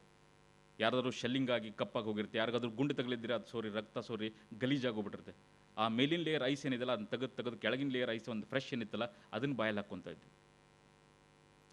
7ನೇ ತಾರೀಕು ಬೆಳಗಿನ ಜಾವದವರೆಗೂ, cutting the story short again, time ಇಲ್ಲ ಅಂತ, 7ನೇ ತಾರೀಕು ಬೆಳಗಿನ ಜಾವದವರೆಗೂ ನಾವು ಎಲ್ಲಿವರೆಗೂ ಹೋಗಿರ್ತೀವಿ ಅಂದರೆ ಇನ್ನು ಒಂದೇ ಒಂದು ಬಂಕರ್ ಉಳ್ಕೊಂಡಿದೆ. ಅದನ್ನು ನಾವು ಆಕ್ಯುಪೈ ಮಾಡಿದರೆ ನಾವು 0.4875 ಗೆದ್ದಾಗುತ್ತೆ. ನನ್ನ ಕೈಲಿ ಒಂದು AK-47 ಇದೆ, ಒಂದು ದೊಡ್ಡ ಬಂಡೆಗಲ್ಲಿದೆ, ಬಂಡೆಗಲ್ ಆಚೆ ಅವ್ರು ಕುತ್ಕೊಂಡಿದ್ದಾರೆ. ನಂಗೆ ಯಾವಾಗ ಸಮಯ ಸಿಗುತ್ತೋ, ಸಂದರ್ಭ ಸಿಗುತ್ತೋ, ಆ ಬಂಡೆಗಲ್ ಮೇಲೆ ಹತ್ತಿದ್ದೀನಿ, ಫೈರ್ ಮಾಡ್ತಾಯಿದ್ದೀನಿ, ಮತ್ತೆ ಕೆಳಗೆ ಕುಂದಿರ್ತಾ ಇದ್ದೀನಿ. 7ನೇ ತಾರೀಕು ಬೆಳಗಿನ ಜಾವ ಅವರೊಂದು ಹ್ಯಾಂಡ್ ಗ್ರೆನೇಡನ್ನು ಎಸಿತಾರೆ. ಅದು ನನ್ನ ಕಾಲೆದ್ರಿಗೆ ಬಂದು ಬೀಳುತ್ತೆ. ನಿಮಗೊಂದು ಡಿಸೈನ್ ಗೊತ್ತಿರಲಿ ಹ್ಯಾಂಡ್ ಗ್ರೆನೇಡ್ ಹೇಗೆ ಡಿಸೈನ್ ಮಾಡಿರ್ತಾರೆ ಅಂತಂದರೆ, ಅದನ್ನು ನೀವು ಹ್ಯಾಂಡ್ ಗ್ರೆನೇಡ್ ಅಂದ್ರೆ ಗೊತ್ತಲ್ಲ, ಎಲ್ಲರಿಗೂ ನೋಡಿದ್ರೆ ಕೇಳಿದ್ರೆ ಅನಿಸುತ್ತೆ. ಆ ಮೂವಿದಲ್ಲೆಲ್ಲ ನೋಡಿದ್ರೆ ಆ ಪಿನ್ ತೆಗೆದು ಈ ಥರ ಎಸಿತಾರಲ್ಲ, ಆ ಥರ ಒಂದು ಹ್ಯಾಂಡ್ ಗ್ರೆನೇಡನ್ನ ನಾನು ಅವ್ರು ಎಸಿತಾರೆ, ನನ್ನ ಕಾಲ ಹತ್ರ ಬಂದು ಬೀಳುತ್ತೆ. ಅದು ಅದಕ್ಕೆ 4 ಸೆಕೆಂಡ್ ಟೈಮ್ ಲ್ಯಾಗ್ ಇರುತ್ತೆ. ಅಂದರೆ ನೀವು ಪಿನ್ ತೆಗೆದು ಎಸೆದ ತಕ್ಷಣ ಏನಾದರೂ ಬ್ಲಾಸ್ಟ್ ಆದರೆ ಎಸೆಯವರಿಗೆ ಪೆಟ್ಟಾಗುತ್ತೆ. ಅದಕ್ಕೆ ಅದರಲ್ಲಿ ಒಂದು ಫ್ಯೂಸ್ ಇರುತ್ತೆ, 4 ಸೆಕೆಂಡ್ ಡಿಲೇ ಇರುತ್ತೆ. ಅದು ಅಂದರೆ ನೀವು ತೆಗಿತೀರಾ, ಎಸಿತೀರಾ, ಅದು ಹೋಗಿ ಬೀಳುತ್ತೆ. ಬಿದ್ದೊಂದು ಸ್ವಲ್ಪ ಸಮಯದ ನಂತರ ಒಂದು 2-3 ಸೆಕೆಂಡ್ ನಂತರ ಬ್ಲಾಸ್ಟ್ ಆಗುತ್ತೆ. ಆ ಥರ ಒಂದು ಹ್ಯಾಂಡ್ ಗ್ರೆನೇಡ್ ನನ್ನ ಕಾಲ ಹತ್ರ ಬಂದು ಬಿದ್ದಿದೆ. ಅದರದ್ದು ಎಫೆಕ್ಟ್ ನಿಮಗೆ ಗೊತ್ತಿರಬೇಕು. ಸುಮಾರು ಒಂದು 5 ಮೀಟರ್ ಅಕ್ಕಪಕ್ಕ ಏನಿರುತ್ತಲ್ಲ, depending upon the circumstances you are sitting in, depending upon the enclosure, depending upon the type of grenade, ನೀವು ಕೂತಿದ್ದಂಥ ಅಕ್ಕಪಕ್ಕದ ಒಂದು 5 ಮೀಟರ್ 10 ಮೀಟರ್ ಏನಿರುತ್ತಲ್ಲ ಎಲ್ಲ ಛಿದ್ರ ಆಗುತ್ತೆ. ಅಂಥ ಗ್ರೆನೇಡ್ ನನ್ನ ಕಾಲೆದ್ರಿಗೆ ಬಿದ್ದಿದೆ. ಎದ್ದೇಳಕ್ಕಾಗಲ್ಲ, ಫುಲ್ ಎದ್ದು ನಿಂತ್ಕೊಂಡ್ರೆ ನನ್ನನ್ನು ನೋಡ್ತಾರೆ, ಶೂಟ್ ಮಾಡ್ತಾರೆ. ಅದನ್ನು ಒದಗಿಲಿಕ್ಕೂ ಆಗಲಿಕ್ಕಿಲ್ಲ, ಯಾಕಂದರೆ ಎಲ್ ಶೇಪ್ ಬಂಕರಲ್ಲಿ ನಾನು ಒಂದು ಕಡೆ ಕುಂತಿದ್ರೆ ನನ್ನ ಜವಾನ್ಸ್ ಆ ಕಡೆ ಇದ್ದಾರೆ. ಆ ಹ್ಯಾಂಡ್ ಗ್ರೆನೇಡನ್ನು ನನ್ನ ಕಾಲಿಂದ ಅವ್ರ ಕಡೆ ಹೀಗೆ ಒದ್ದಿಲಿ. ಸೊ ಒಂದು ಧೈರ್ಯ ಮಾಡಿದೆ, ಅದನ್ನು ಎತ್ಕೊಂಡೆ ವಾಪಸ್ ಎಸಿಲಿಕ್ಕೆ ಹೋದೆ. ನೀವು ಇಮ್ಯಾಜಿನ್ ಮಾಡಿ, ಯಾವ್ದಾರು ಒಂದು ಹಬ್ಬದಲ್ಲಿ ಒಂದು ಪಟಾಕಿ ಹಚ್ತೀರಾ ಅಂದರೆ ಎಷ್ಟು ದೂರ ಓಡೋಗ್ತೀರಾ. ಲೈವ್ ಗ್ರೆನೇಡನ್ನು ಎತ್ಕೊಂಡೆ ವಾಪಸ್ ಎಸಿಲಿಕ್ಕೆ ಹೋದೆ. ಬಟ್ ಯು ವಿಲ್ ಅಪ್ರಿಷಿಯೇಟ್, ಏನಾದ್ರೂ ಒಂದು ಕಲ್ಲಾಗಲಿ ಒಂದು ಬಾಲನ್ನಾಗಲಿ ಎಸಿಬೇಕು, ನೀವು ಒಂದು ಕುತ್ಕೊಂಡ ಜಾಗದಲ್ಲಿ ಎಸಿಬೇಕು ಅಂತಂದರೆ ಎಷ್ಟು ದೂರ ಎಸಿಬಲ್ರಿ. ಅದು ನಾನು ರಾಂಗ್ ಸೈಡಿಗೆ ಎಸಿಬೇಕಾಗಿತ್ತು. ನಾನೊಂದು ಸಣ್ಣ ಚಿಕ್ಕ ಜಾಗದಲ್ಲಿ ಕುತ್ಕೊಂಡಿದ್ದೆ, ಸರಿ ಸ್ವಿಂಗ್ ಸಿಗಲಿಲ್ಲ ನನಗೆ. ಸೊ ಅದನ್ನು ಎತ್ಕೊಂಡು ವಾಪಸ್ ಎಸಿದೆ. ಬಟ್ ಅನ್ಫಾರ್ಚುನೇಟ್ಲಿ ಏನಾಯ್ತು ಅಂದ್ರೆ ಆ ಬಂಡೆಗಲ್ಲಿಗೆ ಬಡಿತು, ಉರುಳಿ ಬಂದು ಮತ್ತೆ ನನ್ನ ಕಾಲ ಥರ ಬಿತ್ತು. ಪ್ರಾಬಲಿ ನಾನು 4 ಸೆಕೆಂಡ್ ಟೈಮ್ ಲ್ಯಾಗ್ ಅಂತ ಏನು ಹೇಳಿದೆ, ಆ 4 ಸೆಕೆಂಡ್ದಲ್ಲಿ 2-3 ಸೆಕೆಂಡ್ಗಳನ್ನ ಕಳ್ಕೊಂಡ್ಬಿಟ್ಟಿದ್ದೀನಿ. ಇನ್ನು 1 ಸೆಕೆಂಡ್ ಉಳಿದಿದೆ. The grenade might blast any time. ಮಿತ್ರರೇ, ಬಂಧುಗಳೇ, ನಾನು ಸಾವನ್ನ ಎಷ್ಟು ಹತ್ತಿರದಿಂದ ನೋಡಿದ್ದೀನೋ, ಟಚ್ವುಡ್ ಆ ಥರ ಯಾರಿಗೂ ಒಂದು ಪರಿಸ್ಥಿತಿ ಆಗಬಾರ್ದು. ಬಟ್ ಸಾವನ್ನ ತುಂಬ ಹತ್ತಿರದಿಂದ ನೋಡಿದ್ದೀನಿ. ಅವಾಗ ನಾನು ಅಂದ್ಕೊಂಡೆ ನಾನಿನ್ನು ಬದುಕಲ್ಲ ಅಂತ. ಇದೆಲ್ಲ I am not dramatising it's happening in a fraction of a ಸೆಕೆಂಡಲ್ಲಿ. ಇದೆಲ್ಲ ನನ್ನ ತಲೆಯಲ್ಲಿ ಓಡ್ತಾ ಇದೆ. ನಾನು ಅನ್ಕೊತಾ ಇದ್ದೀನಿ ನಾನಿನ್ನು ಉಳಿಯಲ್ಲ. ಬಟ್ ನಮ್ಮ ತಂದೆ ತಾಯಿಗೆ ನಾನು ಇಲ್ಲ ಅನ್ನೋ ಒಂದು ದುಃಖ ಕಾಡುತ್ತೆ. ಬಟ್ ನಾನು ಹೀಗೆ ಏನಾದರೂ ಕೂತ್ಕೊಂಡ್ರೆ, ಗ್ರೆನೇಡ್ ಬ್ಲಾಸ್ಟ್ ಆದರೆ ಮೇಲಿನ ಭಾಗ ಎಲ್ಲ ಚಿದ್ರೆ ಆದರೆ ಮನೆಗೆ ನವೀನ್ ಅಂತ ಏನು ಕಳಿಸ್ತಾರೆ. ಕೆಲವೊಂದಿಷ್ಟು ಮಾಂಸ ತುಂಡುಗಳನ್ನ, ಎಲುಬು ತುಂಡುಗಳನ್ನು ಒಂದಿಷ್ಟು ಗೋಣಿ ಚೀಲದಲ್ಲಿ ಹಾಕಿ ಮನೆಗೆ ಕಳಿಸಿದರೆ ನಮ್ಮ ತಂದೆ ತಾಯಿ ನನ್ನನ್ನು ಕ್ಷಮಿಸ್ಬೋದಾ ಯಾವತ್ತಾದರೂ? ಕೊನೆ ಪಕ್ಷ ಅವರು ನನ್ನ ಮುಖ ಆದರೂ ನೋಡಬೇಕಲ್ಲ ಅಂತ ಇಷ್ಟಪಡ್ತಾರಲ್ಲ ಅವರು ಅಂದ್ಕೊಂಡೆ.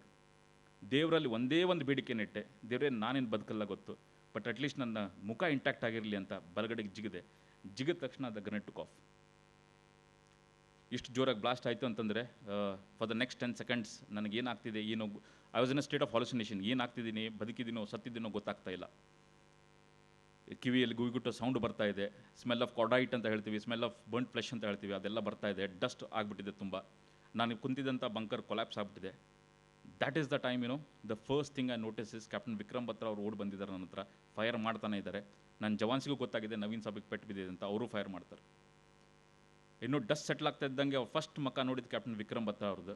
ಅವರೊಂದು ಮಾತನ್ನು ಹೇಳಿದ್ರು, ನವೀನ್ ತು ಡರ್ನಾ ನೈ, ನೀ ಹೆದರಬೇಡ, ನಾನು ಬಂದಿದ್ದೀನಿ ಅಂತ. ಅವ್ರು ಕೇಳ್ತಿದ್ದಂಗೆ ನನಗೆ ಎಲ್ಲಿಂದ ಜೋಶ್ ಬಂತೋ ಏನೋ, ಖುಷಿ ಆಯ್ತೋ ಏನೋ ಗೊತ್ತಿಲ್ಲ. ನನ್ನ ಪಕ್ಕ ಬಿದ್ದಿಂದ AK-47 ತೊಗೊಂಡೆ, ನಾನು ಫೈರ್ ಮಾಡೋಕ್ಕೆ ಸ್ಟಾರ್ಟ್ ಮಾಡಿದೆ. ಯಾಕಂದರೆ ಅವರು ನಮ್ಮ ಹತ್ರ ಓಡಿ ಬರ್ತಾಯಿದ್ರು. ಹೀಗೋ ಮಾಡಿ ಕೌಂಟರ್ ಅಟ್ಯಾಕ್ನ ಸ್ಟಾಲ್ ಮಾಡಿದೆ. ಅಲ್ಲಿಂದ ಆ ಬಂಕರಿಂದ ನನ್ನ ಹೊಳಗೆ ಇಳಿತಾರೆ, ಎಳೆದು ನೀನು ಕೆಳಗೆ ಹೋಗ್ಬೇಕಿನ ಮೇಲೆ ಟ್ರೀಟ್ಮೆಂಟ್ ತಗೋ ಅಂತಾರೆ. ನನ್ನ ಕಾಲಿಗೆ ಎಷ್ಟು ಪೆಟ್ಟು ಬಿದ್ದಿದೆ ಅಂತಂದರೆ ಗೊತ್ತಾಗ್ತಾ ಇಲ್ಲ ಇನ್ನು ಎಲ್ಲಿಗೆ ಪೆಟ್ಟು ಬಿದ್ದಿದೆ, ಕಾಲಿನ ಸ್ಟೇಟ್ ಏನಾಗಿದೆ ಅಂತ. ನೀವೆಲ್ಲ 100 ಮೀಟರ್ಸ್ ರನ್ನಿಂಗ್ ಮಾಡಿರ್ತೀರ, ಆ ಒಂದು ಸ್ಟ್ರೆಚ್ ಏನಿತ್ತಲ್ಲ, ಎಕ್ಸ್ಪೋಸ್ ಸ್ಟ್ರೆಚ್ ಇತ್ತು, ಯಾರೂ ಬಂದು ನಾನು ಹೊತ್ಕೊಂಡು ಹೋಗೋ ಆಗಿರಲಿಲ್ಲ. ಅದಕ್ಕೆ ಸುಮಾರು ಒಂದು ತವಳೋದಂತ ಹೇಳ್ತೀವಲ್ಲ ಗೊತ್ತಲ್ಲ, ದೇಹದ ಭಾಗವನ್ನು ಎಳಿತಾ ಸುಮಾರು 150 ಮೀಟರ್ ಕೆಳಗೆ ತಳ್ಕೊತ ಬಂದೆ. ಬಂದು ಒಂದು ಬಂಡೆಗಲ್ಲಿ ಹಿಂದೆ ಕೂತ್ಕೊಂಡೆ. ಬಂಡೆಗಲ್ಲಿ ಹಿಂದೆ ಕೂತ್ಕೊಂಡು ನನ್ನ ಕಾಲಿನ ಸ್ಟೇಟ್ ಏನಾಗಿದೆ ಅಂತ ನೋಡ್ಕೊಳ್ಳೋಣ ಅಂದರೆ ಎಲ್ಲೆಲ್ಲಿ ಪೆಟ್ಟಾಗಿದೆ, ಎಲ್ಲೆಲ್ಲಿ ಗಾಯ ಆಗಿದೆ ಗೊತ್ತೇ ಆಗ್ತಾ ಇಲ್ಲ. ಲೆಫ್ಟ್ ಸೈಡಿನ ಶೂ ಏನು ದಪ್ಪ ಶೂ ಇರುತ್ತೆ ಅದನ್ನು ತೆಗಿತಿದ್ದಂಗೆ ಕಾಲಿನ ಅಲ್ಲೆಲ್ಲ ಸ್ಪ್ಲಿಂಟರ್ಸ್ ಆಗಿಬಿಟ್ಟಿತ್ತು, ಸುಟ್ಟಿದ ಗಾಯಗಳಾಗಿತ್ತು. ರೈಟ್ ಸೈಡ್ ಶೂ ಒಂದು ಸ್ವಲ್ಪ ಉಳ್ಕೊಂಡಿತ್ತು. ಅದರಲ್ಲಿನ ಓಪನ್ ಮಾಡಿ ಹಿಂಗೆ ತೆಗಿತಿದ್ದಂಗೆ ಅದ್ರ ಲಿಸ್ಟ್ ರಕ್ತ ತುಂಬಿಕೊಂಡಿತ್ತು ಅಂತಂದರೆ ಹಿಂಗೆ ತೆಗಿತಿದ್ದಂಗೆ ಕೆಳಗಿದ್ದಂಥ ಐಸ್ ಎಲ್ಲ ಕೆಂಪಾಗಿ ಹೋಗ್ಬಿಡ್ತು, ಅಷ್ಟು ರಕ್ತ ಸೋರಿತ್ತು. ನನ್ನ ಬಲಗಾಲ ಲಿಟ್ರಲಿ ಏನು ಹೇಳ್ತಾ ಇದ್ರಲ್ಲ ಜೋತಾಡ್ತಾ ಇತ್ತು. ಯಾರಾದರೂ ಅದನ್ನು ಹಿಡಿದು ಎಳೆದಿದ್ರೆ ಕಿತ್ಕೊಂಡ್ಬಂದ್ಬಿಡೋದೇನೋ. ಆ ಸಮಯದಲ್ಲಿ ನನ್ನ ಒಬ್ಬ ಜವಾನೊಬ್ಬನ ಬಂದು ನನ್ನ ಹೆಗಲ ಮೇಲೆ ಹೊತ್ಕೊತಾನೆ. ಹೆಗಲ ಮೇಲಿಂದ ಒಂದು ಬಂಡೆಗಲ್ಲಿ ಹೊತ್ಕೊಂಡು ಒಂದು ಬಂಡೆಗಲ್ಲಿಂದ ಇನ್ನೊಂದು ಬಂಡೆಗಲ್ಲಿ ಓಡ್ತಾ ಇದ್ದಾನೆ. ಅಷ್ಟೊಳಗೆ ನಾನು ಬುಲೆಟ್ಸ್, ಅವ್ರು ಮೇಲಿಂದ ಕೂತ್ಕೊಂಡು ಬುಲೆಟ್ಸ್ ಫೈರ್ ಮಾಡೋದು ಕಾಣ್ತಾ ಇದೆ. ಆ ಬುಲೆಟ್ಸ್ಗಳು ಐಸಲ್ಲಿ ಹೋಗ್ತಾ ಇದ್ದವು. ನೋಡಿ, ಆ ಸಮಯದಲ್ಲಿ ಹೇಗಿರುತ್ತೆ ಅಂತಂದರೆ ಏನು ಪ್ರಾಕ್ಟಿಕಲ್, ಏನು ಸಾಧ್ಯ, ಏನು ಅಸಾಧ್ಯ ಮನುಷ್ಯನಿಗೆ ಗೊತ್ತಾಗಲ್ಲ. ಅವಾಗ ಆ ನೋವಲ್ಲೂ ಅವ್ನು ನನ್ನನ್ನು ಹೆಗಲ ಮೇಲೆ ಹೊತ್ಕೊಂಡು ಓಡ್ತಾ ಇದ್ದಾನೆ. ನಾನು ಹಿಂತಿರುಗಿ ನೋಡ್ತಾ ಇದ್ದೀನಿ. ಬೈ ಚಾನ್ಸ್ ನನ್ನ ಕಾಲೇದನ್ನೋದು ಕಳ್ಚ್ಕೊಂಡು ಬಿದ್ದುಬಿಟ್ರೆ ಅದನ್ನು ತೊಗೊಂಡು ಹೋಗೋಣ, ಕೆಳಗಡೆ ಹೋಗಿ ಡಾಕ್ಟ್ರಿಗೆ ಕೊಟ್ಟು ಏನಾದರೂ ಹೊಲಿಯಪ್ಪ ಅಂತ ಹೇಳೋಣ. I was in that state of mind, not realising what's practical, what's impractical. ಬೆಳಗಿನ ಜಾವ 7ನೇ ತಾರೀಕು ಬೆಳಗಿನ ಜಾವ ಪೆಟ್ಟು ಬಿದ್ದಿದ್ದು. ಕೆಳಗೆ ಕರ್ಕೊಂಡ್ಬಂದಾಗ ರಾತ್ರಿ ಆಗೋಗ್ಬಿಟ್ಟಿದೆ. ಸುಮಾರು ಇನ್ಫೆಕ್ಷನ್ ಆಗಿಬಿಟ್ಟಿದೆ, ಸುಮಾರು ಬ್ಲಡ್ ಫ್ಲೋ ಆಗಿಬಿಟ್ಟಿದೆ. ಸೊ ನನ್ನ ಡೇಂಜರಸ್ಲಿ DIL ಲಿಸ್ಟ್ ಅಂತ ಹೇಳ್ತಾರೆ, ಆ ಲಿಸ್ಟನ್ನು ಪ್ಲೇಸ್ ಮಾಡ್ತಾರೆ. ಅಂದರೆ ಇಮಿಡಿಯೇಟ್ ನಿಮ್ಮನ್ನು ನೆಕ್ಸ್ಟ್ ಹಾಸ್ಪಿಟ್ಲಿಗೆ ಕರ್ಕೊಂಡು ಹೋಗಬೇಕು ಅಂತ. ನೆಕ್ಸ್ಟ್ ಡೇ ಬೆಳಗ್ಗೆ ಆಗುತ್ತೆ. ರಾತ್ರಿ 7ನೇ ತಾರೀಕು ಬೆಳಗ್ಗೆ ಪೆಟ್ಟು ತಿಂದು ಕೆಳಗಡೆ ಬಂದಿದ್ದೀನಿ. 8ನೇ ತಾರೀಕು ಬೆಳಗಿನ ಜಾವ ನಂಗೆ ಎಚ್ಚರಾಗಿದ್ದು ಹೆಲಿಕಾಪ್ಟರ್ ಬಂದು ವೇಟ್ ಮಾಡ್ತಾ ಇದೆ ನನ್ನನ್ನು ಶ್ರೀನಗರ ಹಾಸ್ಪಿಟ್ಲಿಗೆ ಕರ್ಕೊಂಡು ಹೋಗೋಕ್ಕೆ. ಅಲ್ಲಿವರೆಗೂ ನನಗೇನೂ ಗೊತ್ತಿಲ್ಲ ಅಲ್ಲಿ ಮೇಲೆ ಯುದ್ಧದಲ್ಲಿ ಏನು ನಡೀತಾ ಇದೆ ಅಂತ. ಬೆಳಗಿನ ಜಾವ 8ನೇ ತಾರೀಕು ನನ್ನ ಶ್ರೀನಗರ ಹಾಸ್ಪಿಟ್ಲಿಗೆ ಕರ್ಕೊಂಡು ಹೋಗಬೇಕು. ಹೆಲಿಕಾಪ್ಟರ್ ನನ್ನ ಸ್ಟ್ರೆಚ್ಚರಲ್ಲಿ ಮಲಗಿಸ್ತಾರೆ. ನನ್ನ ಪಕ್ಕ ನರ್ಸಿಂಗ್ ಅಸಿಸ್ಟೆಂಟು ಇದ್ದಾನೆ. ಹೆಲಿಕಾಪ್ಟರ್ದಲ್ಲಿ ಮಲಗಿಸಿ ಪೈಲಟ್ಗೆ ಏನು ಯೂಶಲಿ ಏನು ಹೇಳಿರ್ತಾರೆ ಅಂದರೆ ತುಂಬ ಮೇಲ್ ಫ್ಲೈ ಮಾಡಬೇಡ್ರಿ, ಮೇಲ್ ಫ್ಲೈ ಮಾಡಿದರೆ ನೀವು ಎಕ್ಸ್ಪೋಸ್ ಆಗ್ತೀರಾ, ಶೂಟ್ ಮಾಡ್ತಾರೆ, ಅದಕ್ಕೆ ಲೋ ಫ್ಲೈಯಿಂಗ್ ಮಾಡಿ, ಮೀಡಿಯಂ ಫ್ಲೈಯಿಂಗ್ ಮಾಡಿ ಅಂತ ಹೇಳಿರ್ತಾರೆ ಅವ್ರಿಗೆ. ಸೊ ನನ್ನನ್ನು ಶ್ರೀನಗರಿಂದ ಆ ಗುಮ್ರಿಯಿಂದ ಶ್ರೀನಗರ ಕರ್ಕೊಂಡು ಹೋಗ್ತಾ ಇದ್ದಾರೆ. ಮಧ್ಯ ಭಾಗದಲ್ಲಿ ಒಂದು ಸ್ವಲ್ಪ ದೂರ ಹಾರ್ತಿದ್ದಂಗೆ ನನ್ನ ಪಕ್ಕ ಕುಂತಿದ್ದಂಥ ನರ್ಸಿಂಗ್ ಅಸಿಸ್ಟೆಂಟ್ ಒಂದು ಮಾತನ್ನು ಹೇಳ್ತಾರೆ ಜೋರಾಗಿ ನನ್ನ ಕಿವಿಯಲ್ಲಿ. ಅವ್ರು ಹೇಳ್ತಾರೆ, ಡಾಕ್ಟರ್ ನಿಮ್ಮನ್ನು ಎದ್ದೇಳಬೇಡ ಅಂತ ಹೇಳಿದ್ದಾರೆ, ಬಟ್ ಅಲ್ಲಿ ನೋಡಿ .4875 ಮೇಲೆ ಭಾರತದ ಬಾವುಟ ಹಾರ್ತಾ ಇದೆ ಅಂತಂದು ಹೇಳಿದ್ರು. ಅದನ್ನು ಕೇಳಿದ ತಕ್ಷಣ ನಂಗೆ ಇಷ್ಟು ಖುಷಿ ಆಯಿತು ಅಂತಂದರೆ ಐ ಫೆಲ್ಟ್, ನಾನು ಅಂದ್ಕೊಂಡೆ, Naveen, you have left a legacy, you created history, no matter how small. ನಿನಗೇನು ಟಾಸ್ಕ್ ಕೊಟ್ಟಿದ್ರು, ನಿನಗೇನು ಮಿಷನ್ ಕೊಟ್ಟಿದ್ರು, ಅದು ಅಕಂಪ್ಲಿಷ್ ಆಗಿದೆ. ಅದಕ್ಕೆ ತುಂಬ ಖುಷಿ ಆಯಿತು. ಆ ಸ್ಟ್ರೆಚರಲ್ಲಿ ಎದ್ದು ಕೂತ್ಕೊಂಡೆ, ಸಲ್ಯೂಟ್ ಮಾಡಿ ನೇನು ಮಲಗ್ತಾ ಇದ್ದೆ. ಅವಾಗ ಆ ನರ್ಸಿಂಗ್ ಅಸಿಸ್ಟೆಂಟ್ ಮತ್ತೆ ಹೇಳ್ತಾರೆ, ಅವ್ರು ಹೇಳಿದ್ರು, ಸಾಬ್ ಇಸ್ಕೆ ಲಿಯೆ ಮನೆ ಕಿಮ್ಮತ್ ಚುಕಾಯಿ ಅಂತ. ಇದಕ್ಕೆ ಒಂದು ದೊಡ್ಡ ತ್ಯಾಗ, ಒಂದು ದೊಡ್ಡ ಬಲಿದಾನ ಮಾಡಬೇಕಾಗಿ ಬಂತು. ಅದೇನಪ್ಪ ಅಂತಂದೆ, ಸಾಬ್ ಕ್ಯಾಪ್ಟನ್ ವಿಕ್ರಮ್ ಭಟ್ ಅವರು ಇನ್ನಿಲ್ಲ ಅಂತ ಹೇಳಿದರು. ಸುನೋ ಆ ಒಂದು ಕ್ಷಣದಲ್ಲಿ ಹೇಗಾಯ್ತು ನನಗೆ ಅಂತಂದರೆ, ಅಲ್ಲಿಂದ ಪ್ರಾಬಲಿ ನಾನು ಸ್ಟ್ರೆಚರ್ ಮೇಲೆ ಮತ್ತೆ ಬಿದ್ದೆ, ಅನ್ಕಾನ್ಷಿಯಸ್ ಆದೆ. ನೆಕ್ಸ್ಟ್ ಶ್ರೀನಗರಿಗೆ ಬಂದಾಗ ಎಚ್ಚರಾಗಿದ್ದು. ಶ್ರೀನಗರಲ್ಲಿ ಅಲ್ಲೂ ಟ್ರೀಟ್ಮೆಂಟ್ ಸರಿಯಾಗಿಲ್ಲ, ನಿಮಗೆ ಡೆಲ್ಲಿ ಹಾಸ್ಪಿಟ್ಲಿಗೆ ಕರ್ಕೊಂಡು ಹೋಗ್ಬೇಕಂತ ಹೇಳಿದರು. ಡೆಲ್ಲಿಗೆ ಕರ್ಕೊಂಡ್ಬಂದರು, ಬೇಸ್ ಹಾಸ್ಪಿಟಲಲ್ಲಿ. ಅಲ್ಲಿಂದ ನಿಮ್ಮ ಕಾಲನ್ನು ಫುಲ್ ರೀಕನ್ಸ್ಟ್ರಕ್ಟ್ ಮಾಡಬೇಕಾಗತ್ತೆ, ಅದಕ್ಕೆ ನೀವು ರಿಸರ್ಚ್ ಆ್ಯಂಡ್ ರೆಫರಲ್ ಹಾಸ್ಪಿಟಲ್ ಅಂತಿದೆ, ಅಲ್ಲಿಗೆ ಕರ್ಕೊಂಡು ಹೋಗಿ ಅಂತಂದರು. ಅಲ್ಲಿಗೆ ಬಂದೆ. ಸುಮಾರು 21 ತಿಂಗಳು ಹಾಸ್ಪಿಟ್ಲಲ್ಲಿದ್ದೆ. ಅದಾದ ನಂತರ ನನ್ನ ಆರ್ಟಿಫಿಷಿಯಲ್ ಲಿಂಬ್ ಸೆಂಟರ್ ಪುಣೆ ಅಂತ ಕಳಿಸಿದರು. ಅಲ್ಲಿ ನನಗೆ ಎರಡೂ ಕೈಯಲ್ಲಿ, ಕಾಲಿಗೆ ಎರಡೂ ಪೆಟ್ಟು ಬಿದ್ದಿರೋದ್ರಿಂದ ಎರಡೂ ಕೈಯಲ್ಲಿ ಕ್ರಚಸ್ ಇತ್ತು, ಎರಡೂ ಕಾಲಿಗೆ ಬ್ರೇಸಸ್, ಮೊಣಕಾಲದವರೆಗೂ ಶೂ ಕೊಟ್ಟಿದ್ರು. ಯಾಕಂದ್ರೆ ಮೊಣಕಾಲು ಕಡೆ ತುಂಬ ಡ್ಯಾಮೇಜ್ ಆಗಿದ್ದರಿಂದ ಅಲ್ಲಿ ವೇಟ್ ಬೀಳಬಾರ್ದು ಅಂತ. ಸೊ ಅಲ್ಲಿಂದ ನನ್ನ ಮೆಡಿಕಲಿ ಅನ್ಫಿಟ್ ಅಂತ ಆರ್ಮಿಯಿಂದ ಬಿಡುಗಡೆ ಮಾಡ್ತಾರೆ. ಅವಾಗ ಡಾಕ್ಟರ್ ಹೇಳಿರ್ತಾರೆ ನನಗೆ, ನೀವು ಇನ್ನು ಜೀವನ ಪರ್ಯಂತ ನೀವು ಸಪೋರ್ಟ್ ಹಿಡ್ಕೊಂಡು ಓಡಾಡಬೇಕಾಗತ್ತೆ ಅಂತ. ಸೊ ಅಲ್ಲಿಂದ ಪೂನಾದಿಂದ ಬರ್ತೀನಿ, ಬೆಂಗಳೂರಿಗೆ ಬಂದೆ, ಬೆಂಗಳೂರಿಂದ ಹುಬ್ಳಿಗೆ ಹೋದೆ. ಇದೆಲ್ಲ ಜರ್ನಿಯಲ್ಲಿ ನಾನು ಅನ್ಕೊತಾ ಇದ್ದೆ, ಡಾಕ್ಟರ್ ಹೇಳಿದ ಮಾತನ್ನೇ ರಿಪೀಟ್ ಮಾಡ್ಕೊತಾ ಇದ್ದೆ. ಆ ಸಮಯದಲ್ಲಿ ಆಲ್ ಐ ವಾಂಟೆಡ್ ವಾಸ್, ನಾನು ಯಾರ ಮೇಲೂ ಡಿಪೆಂಡೆಂಟ್ ಆಗಿರಬಾರ್ದು, ನಾನು ಸ್ವಂತವಾಗಿ ನಾನೇ ಓಡಾಡಬೇಕು, ನನಗೆ ಯಾವುದೂ ಸಪೋರ್ಟ್ ಬೇಡ ಅಂತ. I put my self through lot of grind. Physiotherapy ಹೇಗೆ ಮಾಡ್ತಿದ್ದೆ ಅಂದರೆ, ಅರ್ಧ ಗಂಟೆ ಫಿಸಿಯೋಥೆರಪಿ ಮಾಡಿದರೆ 3 ಗಂಟೆ ನೋವಾಗ್ತಾ ಇತ್ತು. But I didn't give up. I kept on trying, I kept on pushing myself to the limits. And finally one day ಹೇಗೆ ಬಂತು ಅಂತಂದರೆ, ಒಂದಿನ ಒಂದು ಶೂ ತೆಗೆದು ಹಾಕಿದೆ, ಇನ್ನೊಂದು ದಿನ ಇನ್ನೊಂದು ಶೂ ತೆಗೆದು ಹಾಕಿದೆ, ಒಂದಿನ ಒಂದು ಕ್ರಚಸ್ ತೆಗೆದು ಹಾಕಿದೆ, ಒಂದೇ ಕ್ರಚಲ್ಲಿ ಓಡಾಡ್ತಾ ಇದ್ದೆ. ಫೈನಲಿ ಆ ಕ್ರಚನ್ನು ಬಿಟ್ಟೆ. What I would like to urge you people is, ಇಂಥ ಒಂದು ಅಪರ್ಚುನಿಟಿ ಎಲ್ಲರಿಗೂ ಸಿಗಲಿಕ್ಕಿಲ್ಲ. ನನಗೆ ಎಷ್ಟೋ ಜನ, ಎಷ್ಟು ದುರಾದೃಷ್ಟ ನಿಂದು, ಜಾಯ್ನ್ ಆದ 6 ತಿಂಗಳಿಗೆ ಯುದ್ಧ ಆಯಿತು, ಎರಡೂ ಕಾಲಿಗೆ ಪೆಟ್ಟು ಬಿತ್ತು, ಅದನ್ನು ಮುಗಿಸಿ ಮನೆಗೆ ವಾಪಸ್ ಬಂದಿ ಅಂತ. No, I beg to disagree with that. ನಾನು ಎಷ್ಟು ಅದೃಷ್ಟವಂತ ಅಂದರೆ, ಯಾರಿಗಿಷ್ಟು ಅದೃಷ್ಟ ಸಿಗುತ್ತೆ? ದೇಶಕ್ಕೋಸ್ಕರ ಹೋರಾಡೋ ಅದೃಷ್ಟ ಎಲ್ಲರಿಗೂ ಸಿಗುವಂಥದ್ದಲ್ಲ. ದೇಶಕ್ಕೋಸ್ಕರ ರಕ್ತ ಕೊಡೋದು ಅಂದ್ರೆ ಸುಮ್ಮನೆ ಅಲ್ಲ. ನೀವೆಲ್ಲ ಕೂತ್ಕೊಂಡು ಇಷ್ಟು ಸಮಯದಿಂದ ಕೇಳ್ತಾ ಇದ್ದೀರಾ, ಪಿನ್ ಡ್ರಾಪ್ ಸೈಲೆನ್ಸಿಂದ ಕೇಳ್ತಾ ಇದ್ದೀರಾ. ನನಗೆ ಹಾನರ್ ಮಾಡಿದ್ರಲ್ಲಿ, ಕ್ಯಾಪ್ಟನ್ ನವೀನ್ ನಾಗಪ್ಪ ಅಂತ ಕರೆದು ಹಾನರ್ ಮಾಡಿದರು. But what I would like to say is, ಇದು ಹಾನರ್ ಏನು ಮಾಡಿದ್ರಿ, ಇದು ಚಪ್ಪಾಳೆ ಏನು ತಟ್ಟಿದ್ರಿ, ಇದು ಕ್ಯಾಪ್ಟನ್ ನವೀನ್ ನಾಗಪ್ಪಕ್ಕೆ ಸಲ್ಲಬೇಕಾಗಿದ್ದಲ್ಲ. ಕಾರ್ಗಿಲ್ ಯುದ್ಧದಲ್ಲಿ ಯೋಚನೆ ಮಾಡಿ ನೋಡಿ, 527 ಜನ ತಮ್ಮ ಪ್ರಾಣವನ್ನು ತ್ಯಾಗ ಮಾಡಿದರು. 1000ಕ್ಕೂ ಹೆಚ್ಚು ಜನಕ್ಕೆ ಪೆಟ್ಟು ಬಿತ್ತು. ಎಷ್ಟೋ ಜನದ ಲೈಫ್ ಇನ್ನೂ ಸರಿಯೇ ಹೋಗಿಲ್ಲ. ಈ ಹಾನರ್ ಎಲ್ಲ ಅವ್ರಿಗೆ ಸಲ್ಲಬೇಕಾಗಿದ್ದು.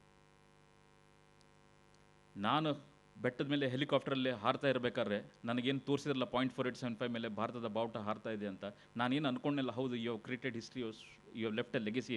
ಎಷ್ಟೋ ಚಿಕ್ಕದಾಗಿರ್ಬೋದು, ಬಟ್ ಕಾರ್ಗಿಲ್ ಯುದ್ಧದ ಬಗ್ಗೆ ಯಾವಾಗ ಮಾತಾಡ್ತಾರೆ, 4875 ಬಗ್ಗೆ ಯಾವಾಗ ಮಾತಾಡ್ತಾರೆ, ಅವಾಗ ನವೀನಿಂದು ಒಂದು ಅಳಿಲು ಸೇವೆ ಬಗ್ಗೆ ಎಲ್ಲ ಜನ ನೆನೆಸ್ಕೊತಾರಲ್ಲ ಅನ್ಕೊತಾ ಇದ್ನಲ್ಲ. You should also try for that. Swami ವಿವೇಕಾನಂದರವ್ರು ಹೇಳಿದ್ದನ್ನು ನಾನು ಸಲ ನೆನೆಸ್ಕೊಳ್ಳಿ. The history of the world is history of few people who had faith in themselves ಅಂತ. ಅಂದರೆ ಯಾರಲ್ಲಿ ತಮಗೆ ನಂಬಿಕೆ ಇದೆಯೋ ಅವ್ರು ಮಾತ್ರ ಇತಿಹಾಸವನ್ನು ಸೃಷ್ಟಿಸಬಲ್ಲರು ಅಂತ. ನೀವು ಕೂಡ ಯಾಕೆ ಅದನ್ನು ಟ್ರೈ ಮಾಡಬಾರ್ದು? ಇತಿಹಾಸವನ್ನು ಸೃಷ್ಟಿ ಮಾಡೋಕ್ಕೆ ಯಾಕೆ ಏಮ್ ಮಾಡಬಾರ್ದು? ಇಂಜಿನಿಯರ್ ಆಗಬೇಕು, ಡಾಕ್ಟರ್ ಆಗಬೇಕು ಅಂತಂದು ಅಷ್ಟಕ್ಕೆ ಯಾಕೆ ಲಿಮಿಟ್ ಮಾಡ್ಕೊತೀರ ನಿಮ್ಮನ್ನು ನೀವು? ಫೈನಲಿ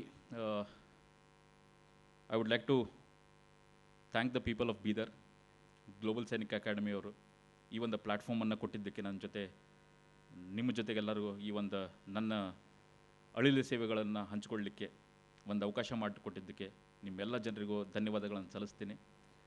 ಎಷ್ಟು ಜನ NCC ಯೂನಿಫಾರ್ಮ್ ಹಾಕ್ಕೊಂಡಿದ್ದೀರಿ, ಪ್ರಾಬಲಿ ಇದಕ್ಕಿಂತ ಹೆಚ್ಚು ಜನನ ಬರೋ ದಿನಗಳಲ್ಲಿ ಯೂನಿಫಾರ್ಮಲ್ಲಿ ಯಾವುದೋ ಡಿಫೆನ್ಸ್ ಸರ್ವಿಸಸ್ ಆಗಲಿ ಯಾವುದೋ ಯೂನಿಫಾರ್ಮ್ ಸರ್ವಿಸ್ ಆಗಲಿ ನೋಡೋಕ್ಕೆ ಇಷ್ಟಪಡ್ತೀನಿ. With this I would like to wind up with a quote of mind. Beyond the clouds high sat men on a peak challenging me, die if you try. I choose not to speak, only to show that I can, a lesson I did teach. Thank you, ladies and gentlemen. Jai Hind.